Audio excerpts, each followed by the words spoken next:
யோபு அதிகாரம் 3.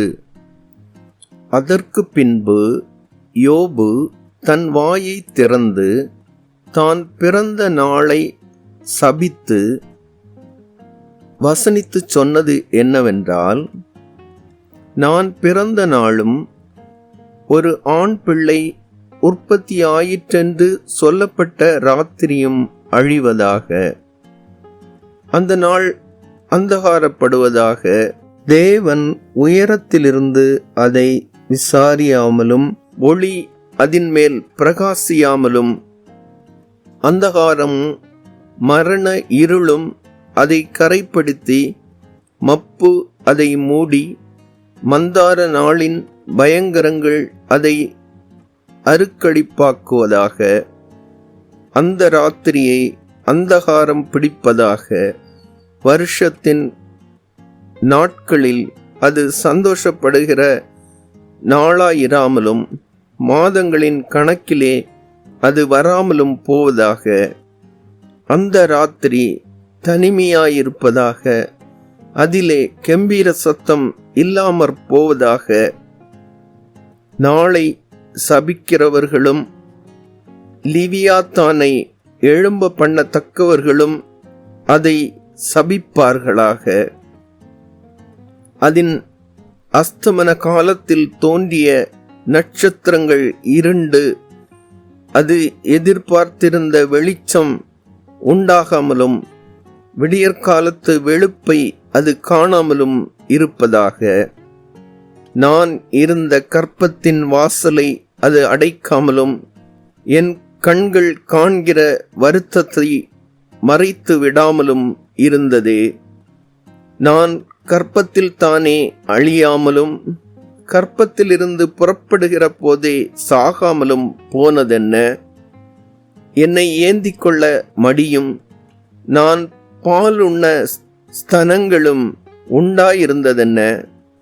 அப்படி இல்லாதிருந்தால் அசையாமல் கிடந்து அமர்ந்திருந்து பாழ் நிலங்களில் தங்களுக்கு மாளிகையை கட்டின பூமியின் ராஜாக்களோடும் மந்திரிமார்களோடும் அல்லது பொன்னை உடையவர்களும் தங்கள் வீடுகளை வெள்ளியினால் நிரப்பினவர்களுமான பிரபுக்களோடும் கூட நான் இப்பொழுது தூங்கி இளைப்பாறுவேனே. அல்லது வெளிப்படாத முதிரா பிண்டம் போலவும் வெளிச்சத்தை காணாத சிசுக்கள் போலவும் இருப்பேனே. துன்மார்க்கருடைய தொந்தரவு அங்கே ஓய்ந்திருக்கிறது. பலனற்று விடாய்த்து போனவர்கள் அங்கே இளைப்பாறுகிறார்கள். கட்டுண்டிருந்தவர்கள் அங்கே ஏகமாக அமைந்திருக்கிறார்கள். ஒடுக்குகிறவனுடைய சத்தம் அங்கே கேட்கப்படுகிறதில்லை. சிறியவனும் பெரியவனும் அங்கே சரியாயிருக்கிறார்கள். அடிமை தன் எஜமானுக்கு நீங்களாயிருக்கிறான். மரணத்துக்கு ஆசையாய் காத்திருந்து புதையலை தேடுகிறது போல அதை தேடியும் அடையாமற் போகிறவர்களும் பிரேத குழியை கண்டுபிடித்ததினால் மிகவும் களி கூர்ந்து அதற்காக சந்தோஷப்படுகிற நிர்பாக்கியருமாகிய இவர்களுக்கு வெளிச்சமும் மன சஞ்சலமுள்ள இவர்களுக்கு ஜீவனும் கொடுக்கப்படுகிறதினால் பலன் என்ன? தன் வழியை காணக்கூடாதபடிக்கு தேவனால் வளைந்து கொள்ளப்பட்டவனுக்கு வெளிச்சத்தினால் பலன் என்ன? என் போஜனத்துக்கு முன்னே எனக்கு பெருமூச்சு உண்டாகிறது.